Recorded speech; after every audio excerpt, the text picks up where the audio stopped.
Hi everyone, it's me again. I am Colt's mom, and I first off want to just start by expressing how absolutely humbled we are as a family and moved by the outpouring support, love, and kindness that our first video, #HeardForColt, generated and continues to generate. If you haven't seen it yet, please visit facebook.com/HeardForColt or simply search #HeardForColt. At the end of that video, I asked that we made our voices heard, at not just at the highest levels, and not just for Colt, but for all special children. And boy, did you guys answer the call. Our video reached the desks of state politicians, local policymakers, as well as prominent members of the community who are all willing to help. I've also spoken with families, therapists, teachers, and other loved ones that wish to also support us. I truly believe this is all happening during Autism Awareness Month for a reason. However, the answer I received, no matter where I turned, was essentially we cannot make any changes until 2024. This is in spite of my understanding that there's a newly enacted federal legislation that ends the opt-out option ability, which created the autism lifetime maximum. The exact wording of the response, as well as the relevant legislation, will be posted in the video description below. This sadly is a tremendous problem for our proud OCPS employees, just like myself, who are at risk of losing desperately needed services for their differently abled children. We need to ask the district and others in charge what those families can do until that change is hopefully implemented.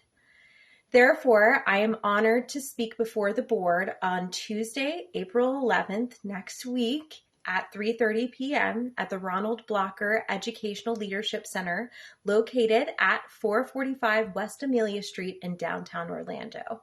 The address is also listed below in the description. I will be requesting more transparency and changes to be made to publications that address this autism lifetime maximum. In addition, I will request a letter to be sent to every employee to inform them that their child's benefits will be capped, and I believe they have a right to know. It is my hope that the district can hold an emergency meeting to specifically discuss a way for families to still receive care that have been or are just about to be capped, if not already.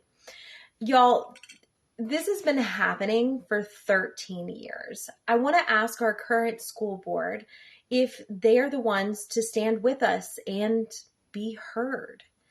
So, to all those, big and small, who offered to help, I'm graciously asking you to join us at the meeting to show your support. Please wear something green, and that's Colt's favorite color. Make sure to grab a #HeardForColt button from one of our friends in the front of the complex and join us. Okay, so I will not stay silent any longer, and really neither should you. If we do not speak up for our children, no one will. If we continue to let this happen, then it will continue to happen to our families. Together we can stand up and be heard, not only for Colt, but for all those families in need of being heard. Thanks guys so much, and I look forward to seeing you next week.